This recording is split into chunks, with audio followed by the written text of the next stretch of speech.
So welcome everyone. My name is Bert Scholl and I'm a client services specialist at the Cancer Resource Center of the Finger Lakes. This webinar is brought to you by the Cancer Resource Center and the Cayuga Cancer Center, Cayuga Medical Center. Today's presenter is Jason Hungerford, who is going to be presenting on the benefits of Reiki for people with cancer. Here we are. And so with that, I hand it to you. All right. Well, thanks so much. And thank you everyone for joining us this evening. This is just going to be a sort of a brief overview of what Reiki is and how it can benefit people with cancer. And I appreciate everyone that's joined us tonight. So let me go ahead and share my screen and we can start the presentation. So who am I? Well, I am Jason Hungerford, and in 2010, I was diagnosed with colorectal cancer. So I am a cancer survivor, and I have been involved with the Cancer Resource Center for quite some time. I founded and facilitated for some time two support groups at CRC. I'm also a former board member and even served as president for a while. About 2 years ago, I opened a Reiki practice, and I practice in Ithaca and in Cortland. And last year, I reached the Reiki master level. And I also consider myself an intuitive empath, which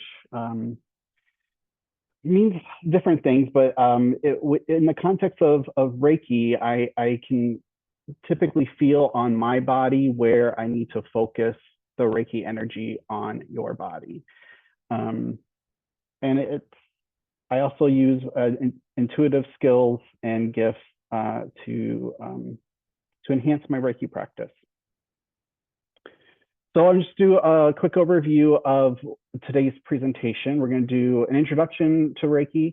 I'll talk about the benefits of Reiki, how to integrate Reiki with your conventional cancer treatments. Talk a little bit about the chakra system and the role that plays with modern day Reiki practice. And then we'll review a few evidence-based studies.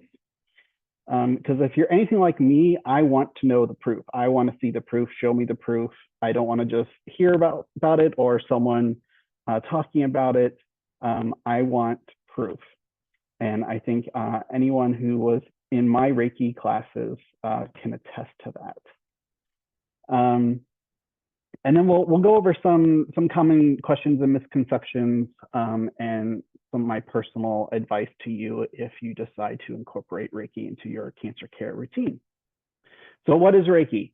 So in a very compressed nutshell, Reiki is a Japanese healing practice that uses various techniques, including light touch, to achieve balance of the body, mind, and spirit.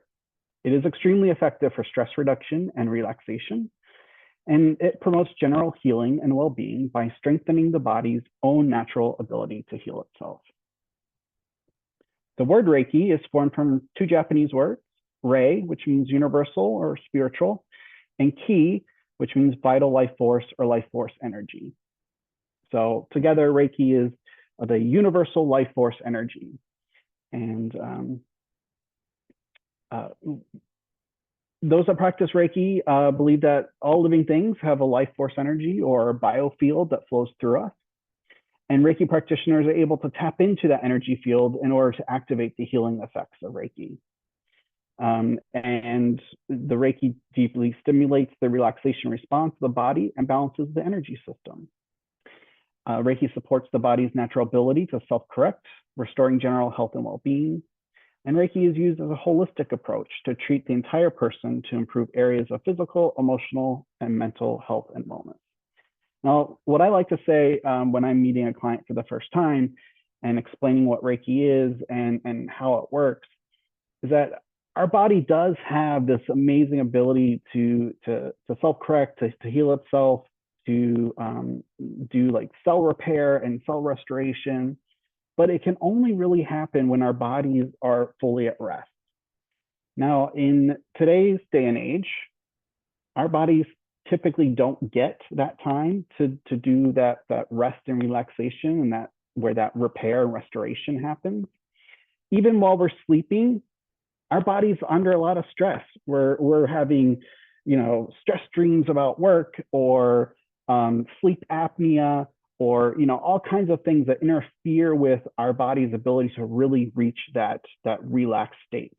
And so what Reiki does is it allows us to get into that relaxed state, and then our body is able to then do its own thing. The body is an amazing thing, and it's just incredible. So what happens during a Reiki session? Well, the practitioner will place their hands either directly on you or just above you. For me, typically, I will do it just above the person, sometimes lightly touching an area, particularly if it's an area that they want me to focus on. For an example, if they have, let's say, knee pain, then I'll probably will physically touch their knee. But otherwise, my hands typically will stay just above their body. And what's happening when I'm doing that is I can actually physically feel on my hands that energy field. And I will compare how the energy feels in different parts of the body. And in doing so, I also will oftentimes get messages from spirit that will additionally give me more information to help me with the healing session. Now, you may experience sensation in the body, such as heat or tingling. That's probably the two most common. But people can also report seeing visualizations or colors. Some people have really profound and really moving experiences. And those experiences can become deeper the more you continue with Reiki. Even if you don't feel anything, it's still working, I promise. And this is a big one, especially for me. You don't need to believe in Reiki in order to benefit from a Reiki session. And for me in my practice, I specifically try to promote skeptics. I want skeptics to come see me because I was once them, and there's nothing like having your own Reiki session to really experience the benefits and become a true believer. So there are 3 levels that a Reiki practitioner can obtain. In level 1 Reiki, you're focusing on self-healing and healing others through touch. And we learn the basic hand positions, history of Reiki, and some foundational techniques. The Reiki master teacher performs an initiation attunement into Reiki energy, which enables the flow of energy. And in level 2, you add to the level 1 teachings, and we learn techniques on how to address mental and emotional issues, as well as distance healing. And we receive additional attunements to enhance and strengthen our connection to the Reiki energy and symbols. Now, level 3, it focuses on the master level of Reiki energy, and it really deepens the spiritual connection. And then it prepares the practitioners to become Reiki masters or Reiki teachers if that's what they choose to become. So like I said, in April of 2022, I did my Reiki level 1 and 2. And then in October of 23, I reached the Reiki master level. So I thought we'd give a brief history on Reiki, and this is very, very brief. It's because I don't know, I like to, where did this come from? Who discovered this? How did it come to be? So first of all, energy healing of various forms and practices have existed for thousands and thousands of years. But the Reiki as we know it today was originally developed by Mikao Usui in Japan in the 1920s. And Usui was well-educated, having studied medicine, theology, and martial arts, but his primary work was as a spiritual teacher and healer.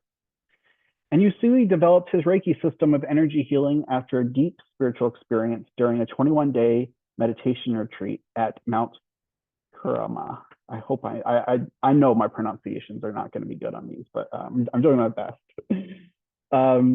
So development of this Reiki system was based on his own spiritual experiences and his understanding of energy healing. And he began teaching Reiki to others and even operated a clinic seeing patients who received Reiki treatments for almost any kind of ailment. And over time, the practices were refined based on the results experience. And so, they would write down like what hand positions they used and what the outcomes were. And he would pass on what he learned to his spiritual students. And those people also became Reiki practitioners. So Reiki was introduced in the United States in the mid-1940s by Miss Takata, a Japanese-American woman who had been treated with Reiki in Japan in the 1930s. And she learned Reiki from Shoryo Hayashi, who was one of the original 11 Reiki masters who had been taught directly from Usui. And she in turn began to teach Reiki to others in Hawaii, with 22 of her students reaching the Reiki master level. And then from there, the practice slowly spread to the mainland US. So Reiki practitioners often like to disclose their Reiki lineage, because in Reiki, it's very important that you receive the Reiki from a Reiki master. And so this shows how the tradition is passed down from person to person, and who is given the attunements and who you've looked up to as your mentor. And so you can see where I fall along in this family tree of sorts, from the founder all the way down to myself at the bottom there. And my Reiki master teacher is actually among the audience members today. So I'm very happy that she is joining us today too. So today, Reiki is practiced worldwide as a complementary therapy and spiritual practice, although it is not a religion. And although the Reiki practice has evolved over time with different variations or systems emerging, the basic foundations of Reiki still rely on Usui's original teachings. How an individual practitioner uses Reiki as part of their overall healing practice can vary, as each individual Reiki practitioner can bring their own unique gifts, talents, beliefs, and skill sets to their practice. And for me, this was a big draw for me. And I can remember my Reiki master teacher telling us, if something that is presented to you in these classes doesn't resonate with you, doesn't feel like it's true for you, that's okay. You can leave it to the side and take the parts that do resonate with you. And I really like that because I said earlier that Reiki is not a religion. There is no dogma. There is no things that you must believe or a certain thing that you must follow. You are given the foundations, and it's the wisdom of those before you are passed on to you. But then from there, you really are able to make it your own, and you learn over time things that work for you and things that don't. So what I do in my Reiki practice may be different than what another Reiki practitioner may do, and that's just because of our own belief system. Really, it's internal, and so we can sort of use certain aspects and incorporate that. And I don't know, that really appealed to me.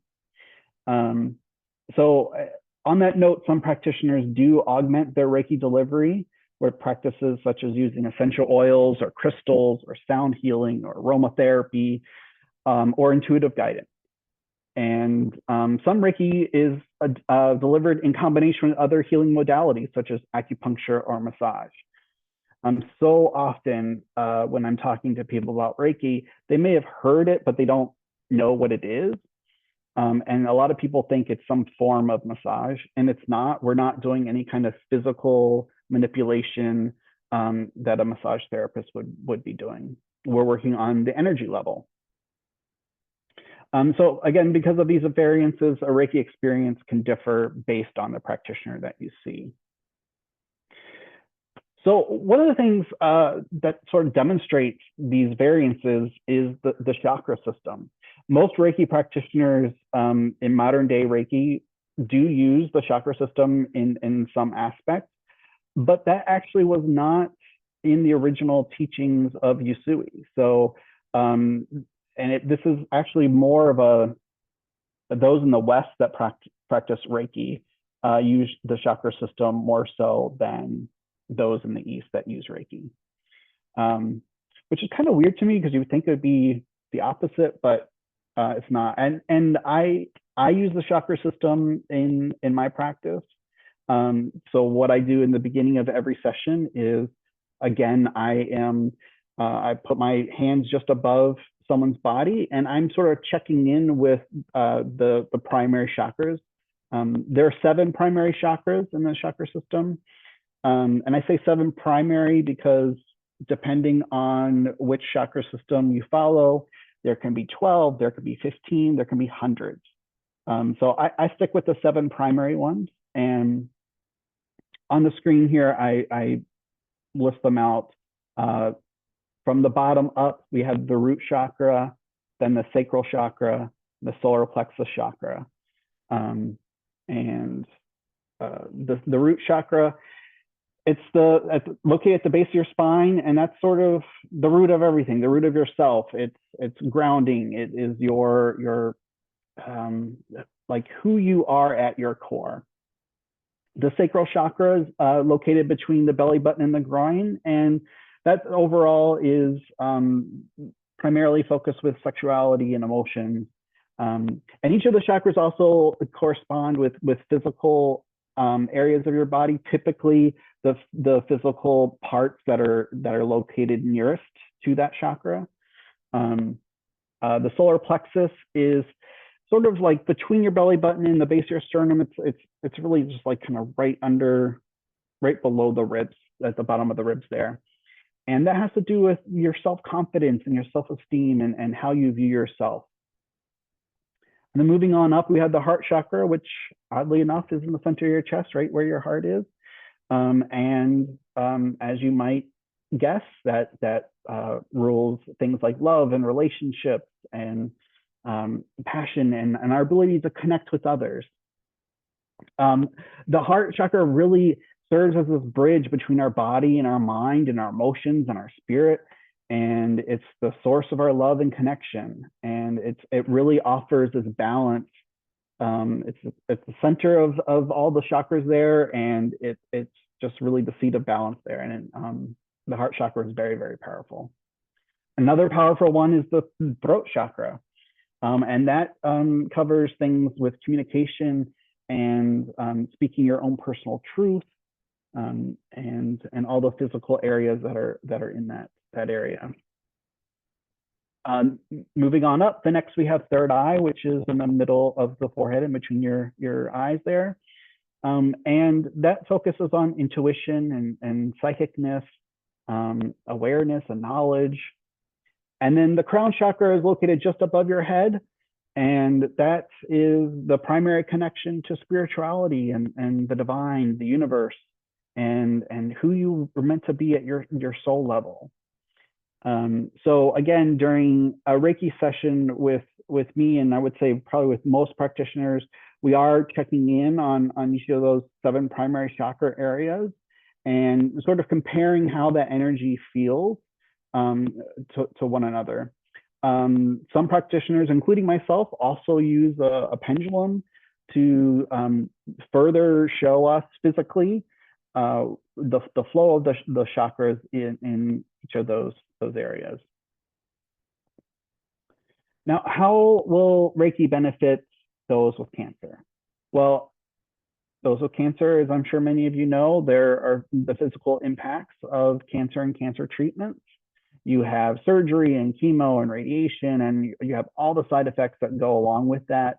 Particularly with chemo and radiation, you know, there's lots of fatigue, there can be pain and nausea, loss of appetite. And those are really troublesome and can be disruptful to your life. Well, Reiki can help in those areas, particularly with managing the side effects. It's very effective with pain management. It can reduce nausea. It can improve the sleep quality. And again, if you're able to get into that relaxed state with Reiki, your cells are going to be able to do a better job of what they're supposed to be doing. Your chemo is going to be able to be much more effective at what it's doing. All of the other treatments are it's just gonna be enhancing those conventional treatments. And I do say it several times in the presentation, but I'll say it right now. Reiki is not a replacement for conventional medical treatment. It is a complementary treatment. So it goes alongside, works alongside with your medical treatment. Please, if anyone ever says that Reiki can cure cancer or anything like that, please get up and walk out of that practice. That is not something that should ever be claimed, not something that I would ever claim. It does not cure cancer. What it does is it can help with those side effects that originate from your cancer or your cancer treatment. Now, we also, it can address a lot of the emotional and psychological impacts that are often felt with people with cancer. So the diagnosis and treatment of cancer can lead to challenges such as anxiety and depression and fear and stress. Well, Reiki is really wonderful at all of those things, really, really great at all those things. It's primarily used for stress reduction. It's excellent source for reducing anxiety and depression. And overall, it just promotes this great sense of calm and emotional balance. And so overall, it enhances the well-being and helps with you able to cope with the emotional and psychological impacts of cancer. So again, complementary to conventional treatment, it's not a substitute. So please don't say, oh, well, I'm doing Reiki instead of radiation. No. Please go do your radiation and come see me after. It's meant to be used alongside your conventional cancer treatments. And again, will help alleviate those side effects and improve your overall well-being. What's great about Reiki is that it's non-invasive and extremely safe. There are 0 side effects. You know, you might feel a little tired, but lots of people feel energized actually. Sometimes they feel like they've had a refreshing nap, even if they haven't actually fallen asleep. But you know, there's no other, like, you know, serious side effects other than that. And what's great about Reiki is that it addresses the whole person. So oftentimes in the medical community, you get this little sliver. You see a doctor for this little thing, and he or she doesn't really care about those other 3 things that might also be having impact on you. Well, Reiki addresses all of those. So it addresses your physical issues, addresses the emotional stuff, and it addresses mental and even spiritual. And so in a Reiki session with me, even if you come for a specific cause or specific reason, there may be something else that comes up during that session that neither one of us really anticipated or planned on. And, you know, I like to say that healing comes in different forms. And, you know, if I picked up on some emotional aspect that's in your life, aside from the cancer, then that means that spirit wants us to focus on that. The universe wants us to focus on that. And there's some healing that needs to be done on that. And so that often can happen. Someone will come see me for something and we wind up addressing something else completely different. But that's actually a really great thing, because we're, again, getting the whole picture of the person and addressing the whole person, not in little pieces. So I said, show me the proof, right? So I could have pulled out literally hundreds of studies. And if you want to go to the PubMed website, which is an NIH website that publishes lots of medical studies and peer-reviewed studies, you'll see a lot of these studies. I pulled out, I think, 3 or 4 that I wanted to highlight, and there's a lot more on my website as well. And this is really important for me and people like me that, you know, might be open to some kind of, let's say, alternative things, but, you know, are skeptical or like use their logical brain, right? And that's how I am. So having the proof, having the studies is really important for me. So in this particular study in 2016, the authors of the study found that women with cancer who received Reiki experienced a release of emotional strain, and they had feelings of a release of energy, a clearing of the mind from cancer. They experienced inner peace and relaxation, hope, a sense of being cared for, and they experienced physical sensations during Reiki, such as pain relief and tingling, and physical, emotional, and cognitive improvements after Reiki, such as improved sleep, a sense of calm and peace, reduced depression, and improved self-confidence. And the authors actually concluded that Reiki could be a beneficial tool in self-management of quality of life issues for women who have cancer. In this 2007 study here published by Integrative Cancer Therapies, it showed that Reiki helped cancer-related fatigue significantly more than just rest alone. In addition, participants in the Reiki condition experienced significant improvements in quality of life compared to those in the resting condition. On daily assessments in the Reiki condition, pre-session versus post-session scores indicated significant decreases in tiredness, pain, and anxiety, which were not seen in the resting condition. So basically, the two groups, they did studies, and they put one group of people got Reiki and another group of people just rested when they felt fatigued from their cancer treatments. Those that received Reiki had all these additional impacts and benefits that those that just did the rest alone did not experience. In 2012, the American Journal of Hospice and Palliative Medicine published a 3-year study conducted at a hospital's oncology and infusion unit.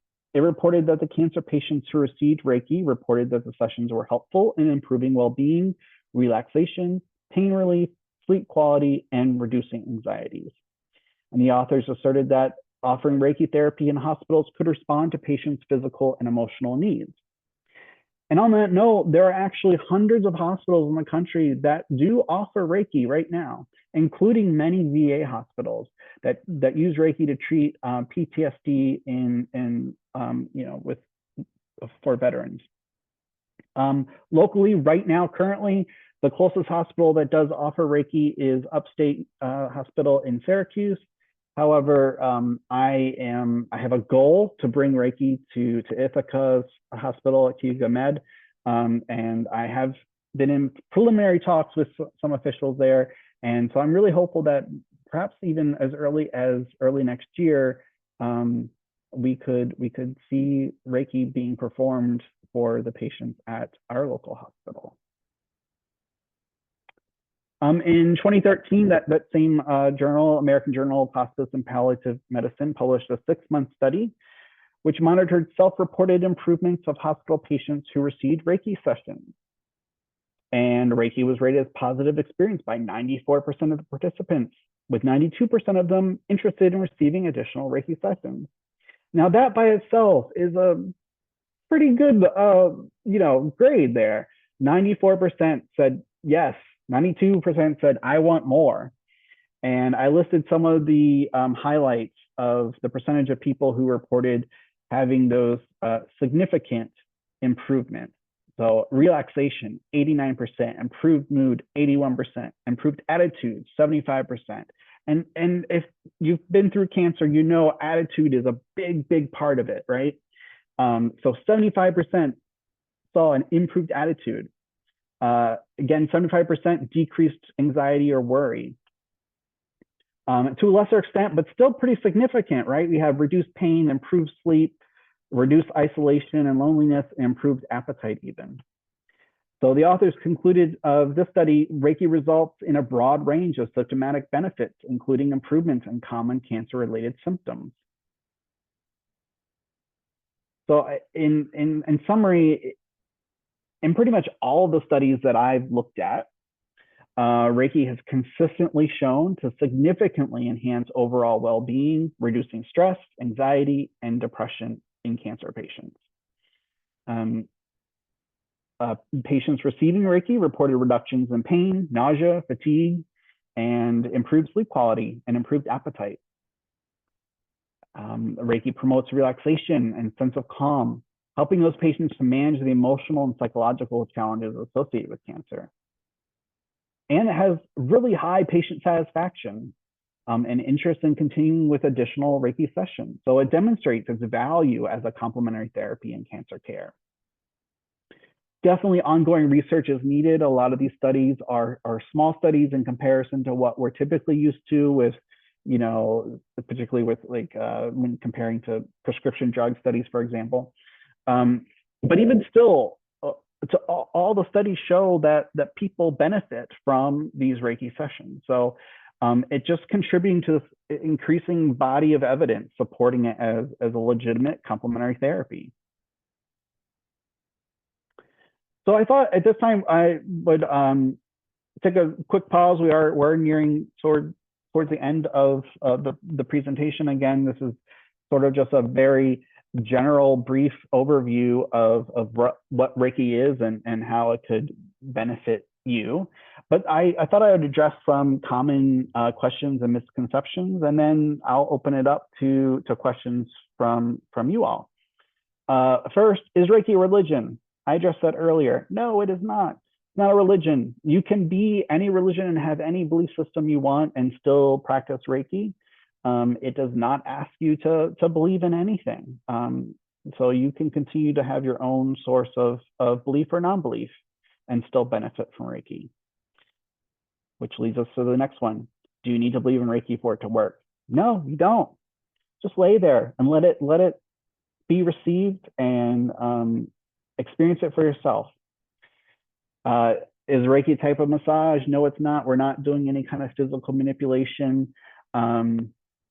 Again, we are working with the energy field, that biofield, and that's where our focus is. Even if the hands may physically touch your body, they're just literally just lightly laying the hands. We're not doing any kind of physical manual manipulation there.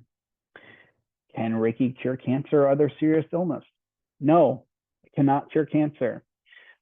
We are talking about general healing and well-being. It can help you manage the side effects from cancer and cancer treatment, but it's not going to shrink your tumor. It's not going to make that tumor go away. So don't use Reiki as a replacement for conventional therapy. Use it along with it. Add it as another tool in that toolbox. How often should you have Reiki? So I think it varies depending on the person and what they're coming to see me for. First, there's no harm in having Reiki done every day, every hour if you want. And a lot of people who have gone through the Reiki classes will do self-Reiki every day. But for those that are, paying money to go see a practitioner, I would say if you're coming just for a general maintenance tune-up, chakra balancing, I say every 3 weeks is good. I wouldn't do any more often than that. But if you're coming for a specific need, again, let's say your knee has been acting up and or again, you're for cancer, you're going through radiation treatments and you're just exhausted every day, or maybe you're having some pain related to the surgical site. Then you might want to do Reiki once a week until those symptoms alleviate a little bit. But most often I tell people, go use Reiki when you're called to do it. And especially for those that do have a sense of their own intuition, when you're called to do Reiki, come see me. And so there's no prescribed a time frame. Is Reiki safe? Yes, of course it's safe. It is completely non-invasive, no side effects, and it's even safe to use with children and animals. There were a few studies that I didn't include in the presentation that I reviewed that looked at pediatric patients, very, very young children. And, for those that say Reiki is nothing but placebo, I don't think young kids can can participate in the placebo effect. I don't think the animals can participate in the placebo effect. Yet Reiki has those benefits on these populations. So how does it work? I think for me, I tell people, I don't really know how it works. Like I know like the basics of what I'm doing and I know what I've been taught but like I also don't know how electricity works, right? I know I turn on a light switch and the light comes on, but like how does that work? How does it come through the wires? I don't know. How does the internet work? How does like ones and zeros and suddenly I'm able to stream a movie on my TV through the internet? It's all ones and zeros. Like, and I'm a tech guy. I don't know how that works. I don't know how broadcast radio works.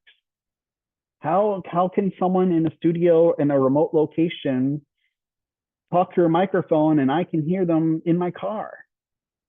I don't know how it works, but I just know that it works. And so Reiki is the same way. I don't really know how it works as far as like what is going on. I know that I am channeling energy from the universe and I'm asking it to have a healing impact on the person that my client that I'm seeing. But how it actually does it, I don't know. I don't know how it comes through my hand.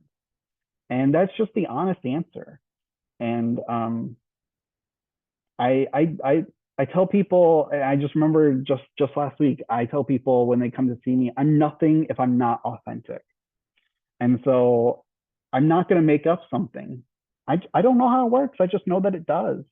And if you've never had Reiki done before, I invite you to have a session with a practitioner and see for yourself. So, okay, so there are a few questions here that I see in the chat. One question, how do you personally incorporate Reiki into your daily life? Well, so lots of people do self Reiki, and that's doing, some of the basic hand positions on yourself. When you are first learning Reiki, after Reiki level 1 and 2, it's recommended that you do 21 days of self Reiki. And so I did that. I did the 21 days of self Reiki. And during that time, I was sort of asking for guidance about whether this was something I wanted to do as a career. Did I want to open up a business and use Reiki to help other people? And for me, I did it as I started to, when I went to bed, and it really, really helped with my sleep. It really helped me get into this calm state, this relaxed state.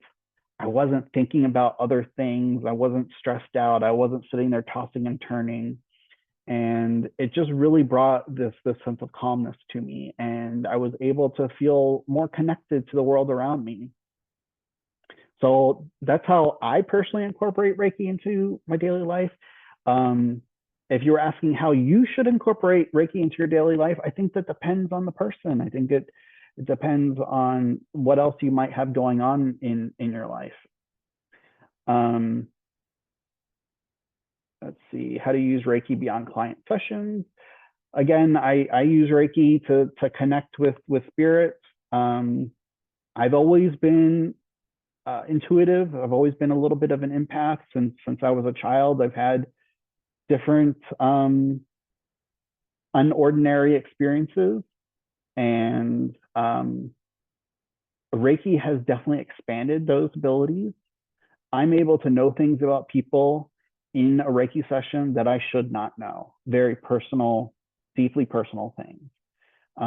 It's revealed to me during the session. So how does distance or virtual Reiki work?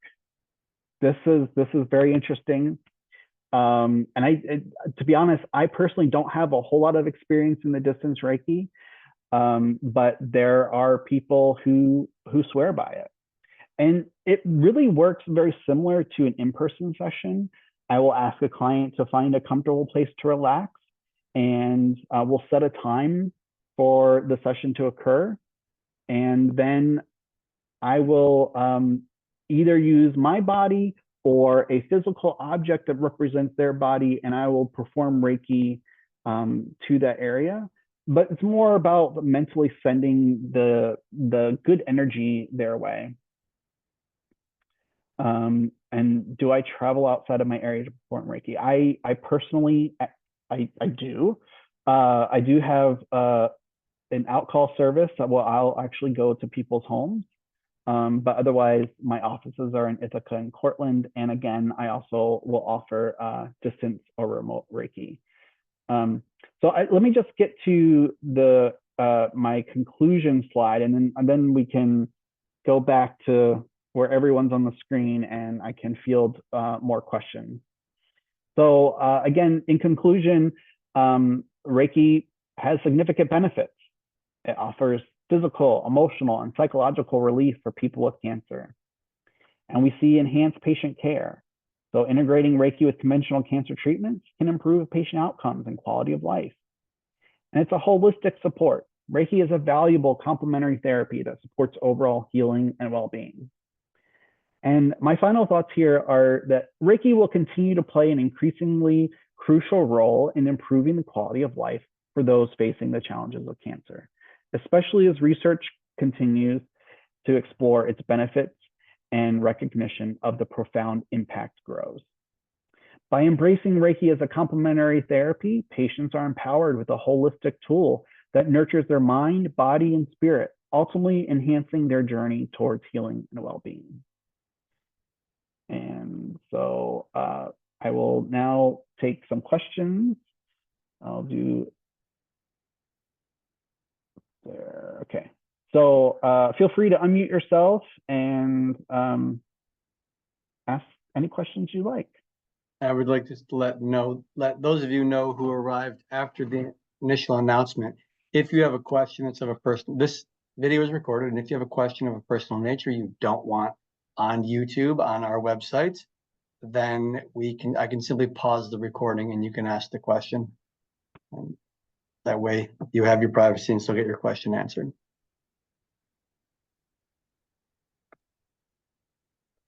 Okay, who's got questions? Come on. Well, Jason, I've got one. Yes. Okay, wait, go ahead. Teresa has a raised hand. Let's go with Teresa. Okay, Hi. Teresa. I'm sorry I can't put my camera on. I'm having trouble with my computer. So I have tons of questions for you, Okay. but I'll start with the first one. Are you familiar with Monday at Racine's? It was a Long Island program that was like a spa day, every Monday offered to people living with cancer, and Reiki practitioners were part of that. That's wonderful. I've not heard that, but I think that's great.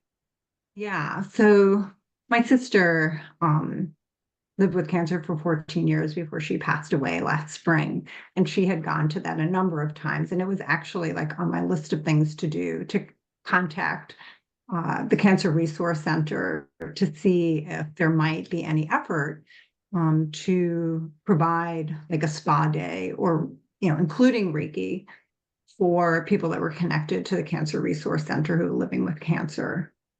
I see your connection to the Cancer Resource Center was using their services yourself when you were living with cancer. I would be so interested in talking about the possibility. There are a number of Reiki practitioners in the area. I'm a Reiki practitioner myself.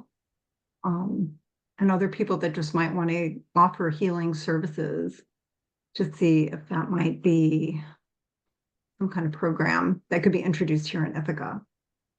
Yeah, I think that's wonderful, and that's something that's sort of like on my my dream list of getting some local practitioners together and seeing how we can cooperatively bring Reiki to more people, in particular those with cancer. So if you want to hang on after the presentation ends, I'd love to exchange some info, and we can stay in touch, as I think we have the same goals there. Yeah, and I'll just mention one other thing. I was thrilled to hear that you're beginning discussions with Cuba Medical Center. You mentioned Upstate Medical Center having a Reiki program, and actually in September, I'm starting to volunteer there with Bob Crandall. Perhaps you spoke with him. He's the person who oversees the Reiki um, therapies there. And my intention was to learn everything I could for the next year at Upstate and try to wheedle our way into Upstate. So I think or into Cuba Medical Center. So I would love to have a longer conversation with you. I'm just so happy to hear that we're like-minded in that way. Yeah, definitely. So I definitely would like to have that conversation with you as well. So thank you for mentioning Yeah, I that. think you're doing great work. Thanks. Thank you. Sounds like a great idea. Okay, Bert, you also had a question. Yes. So you said that when you do Reiki, there are times you know personal things about people that you shouldn't know. So expand on that so that doesn't make me feel intimidated. Leave me feeling intimidated. Do you get what I'm saying? Like, what do you mean when you say that? Oh, yeah. So again, if it's something that's brought to my attention, even if it's of a personal nature, I really try to assure the client that it's because it needs to be addressed. So it could be an emotional trauma, let's say from childhood. I might have an image flash inside my head of something that happened to you, or I might have a memory of my own life recalled to me, and then I will ask you if something similar happened to you, because in my sessions it doesn't quite work like the TV psychics. So I tell my clients, I'm not going to say your grandfather's coming through wearing a red baseball cap. What happens is I feel certain feelings, emotional or physical, and or I will hear words or very short phrases, or I'll be shown something like in my head. I'll be shown either my own memory or some kind of imagery. And I don't know exactly how that applies to your life, but I try my best to interpret that, again, based on my own experiences. And so then I'll say, well, here's how I was feeling, and it reminded me of something that happened to me. And I'll briefly tell you like what it reminded me of my own life, and that'll trigger you saying, oh yes, that happened to me. That I had something similar happen to me. And then we'll have a discussion. And during that discussion, Spirit's actually telling me what to focus on. They'll give me yes or no. You might say, well, yeah, I had that happen, and you'll start talking about something and they'll immediately say, no, that's not what we mean. It was, and then they'll give me like a little bit more hints. It's almost like a funnel where things start off very broad and vague. So it can be, for example, it can be man, then it can be authority figure, then it can be father, and it sort of gets more detailed with each signal. See, it's really hard for me to describe. You're making sense. But that's something that's very, very specific to me. While most Reiki practitioners do have some kind of intuitive ability, not all of them do. And the intuitive abilities may differ from person to person. And again, that's why I said in the presentation that your Reiki experience can really differ based on the practitioner that you're seeing, and not because one's better than the other. It's just that we're each bringing our own unique set of talents and skills to it. So, I have a colleague that uses sound therapy in her Reiki sessions. That's not something that I do. There are people that do, focus more on crystals. That's not something that I typically do either. If the client really wants to do crystals, I do have a collection of crystals, and I'll certainly incorporate them. But it's not something that I do normally. But others, that's part of their practice. It's part of their grounding and part of how they receive their guidance and messages. So I'm very respectful of, we each have our own different methods. Thank you. So what I'm hearing you say is you sometimes receive things about people that you shouldn't be able to know, which then is an opportunity for you to invite a conversation with them to see a connection between the work you're doing and yes. what. And it's not going to be anything like embarrassing to you or like, oh, Bert, I'm imagining you in your underwear. Like, it's nothing like that. It is, it's an experience. It's something that you need to work on. And typically for me personally, I have found, even though I've only been doing it for 2 years, I found my niche is more on the emotional aspects of someone's life. That seems to be where intuitively I'm given the most information. But I've had plenty of clients who have had wonderful physical improvements almost immediately. And it's really, for me, there's oftentimes I'm in disbelief. I had a client that came to me with no less than 7 physical ailments that he had. And I thought for sure I was not going to be able to like, and I tried to, tamper down his expectations, what Reiki is and what Reiki isn't. And he only had 1 session with me. And I thought, I didn't see him again. And I was like, okay, maybe Reiki isn't his thing. I happened to see him like 2 months later. And he said 6 of the 7 things, these things had bothered him for years. 6 of the 7 were now resolved. He had done nothing different but the Reiki. He had been dealing with these problems for literally years. And I'm just sat there like, what? How? I don't know how. I don't know how it works. I just know that it works. Wonderful. And I always feel very fortunate and very honored to be part of that healing journey. So, Kristen, did you have a question?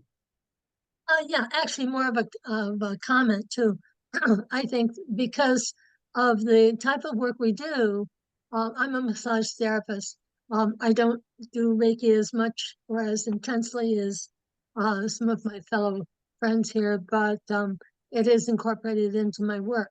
But one of the things that you can, as if you're going to practice and you're going to be working with other people, and you want to kind of alleviate their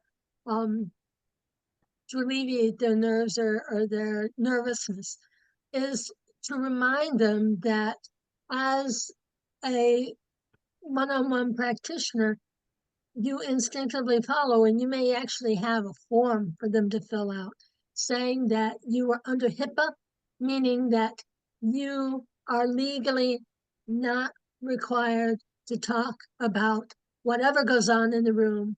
You can't reveal things to friends, family, politicians, lawyers, whatever, unless they actually have they actually have given you a permission to do so. So I think that, the idea that, we're all fly by night and stuff, it doesn't hold anymore. It really doesn't. We are credible. We are trustworthy. And we'll hold whatever we do with you in a confidential state, as much as a priest or your religious leader or your lawyer. So that's basically what I wanted to say about that. The other thing is that you had mentioned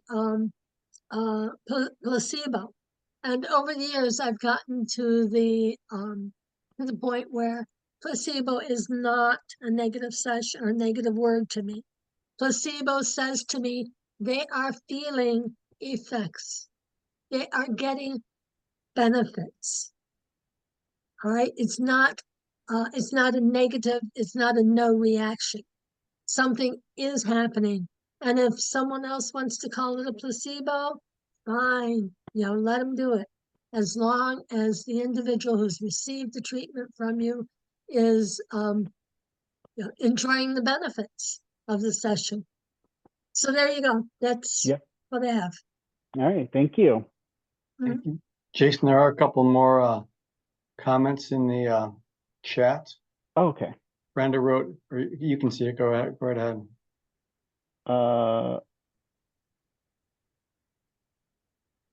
Oh, she was mentioning that the women's retreat that CRC has at the spa. Yeah. And let's see, got someone offering. Oh, we used to offer Reiki here at the Capri Clinic. Oh, I did not know that. Okay. And then Brenda saying she'll make another appointment soon. Okay. Yeah, we can hang out at the end of the, or hang out at the end of the Zoom, say goodbye to everyone, and then continue that conversation for sure. Okay. Anybody else have any questions? I know it may have seemed like I kind of rushed through there. I thought I was going to be delivering like a lot of information and in a short period of time. It went a little quicker than I thought, but that's okay. And again, it's sort of a general overview of what Reiki is and how it can benefit you. But really, there is no substitution for actually getting it. So actually getting it done, it will turn you into a believer. I have not yet had anyone be dissatisfied with a Reiki session. And, you know, in addition to seeing my own clients, I, along with several Reiki practitioners, deliver Reiki to students at SUNY Cortland twice a year around exam time. And so we see literally hundreds of students each semester, and it's great. And not once has anyone said, well, that was a waste of my time, or, you know, so it's everyone benefits from it. And it's just really an amazing thing. So I really encourage you to give it a try if you haven't. And I will vouch for Jason, where I remember when he first went and took a Reiki class, like an informational class or something, or someone had you like say, okay, I'm gonna go give this a shot. And he showed up and he's saying, I cannot believe what happened there. Like, I didn't even really believe in this stuff. And I was like, it blew his mind and it changed his life. And he created this career out of it. So it's beautiful. Yeah, totally. So Sharon, my Reiki master teacher, is on here, and Janet was there too. They both can attest to my skepticism and my complete turnabout. It really just opened my eyes and really rocked my world a little bit. I had to reconcile what I thought I believed versus what I had just experienced. And Marta too. Marta was there. It was nothing short of amazing. And I'm so thankful for the journey that I've been personally on. And again, so thankful that people trust me in their own healing journey to walk with them. And I'm just so honored to be a part of that. And I'm grateful for it every day. And every time I'm in a session with somebody, it's really a mutually moving experience. Beautiful, beautiful. Aaron here asked if you could put your contact info in the chat. And I thought I saw a little something on the bottom of your last you know, slide. so I was trying to you know, balance without being too heavy of seeing like I'm self-promoting here. But my website is reikibyjason.com, and there's a lot more information on my website about Reiki in general, about me personally, and how I practice Reiki. And I also included a promo code there, CRC15. If you use that to book your Reiki session with me, you get 15% off. There is something that I do a little bit different than other practitioners. I have what I call an intro to Reiki session. It's basically half the cost of a full session. And it's just for those who haven't experienced Reiki before, maybe a little curious, but don't want to invest in, you know, a full session. It kind of allows you to get your feet wet. And so, yeah. So reikibyjason.com, and I'm happy to talk with anyone, and I'm really hoping to see you and so you can experience for yourself the amazing, powerful benefits of Reiki.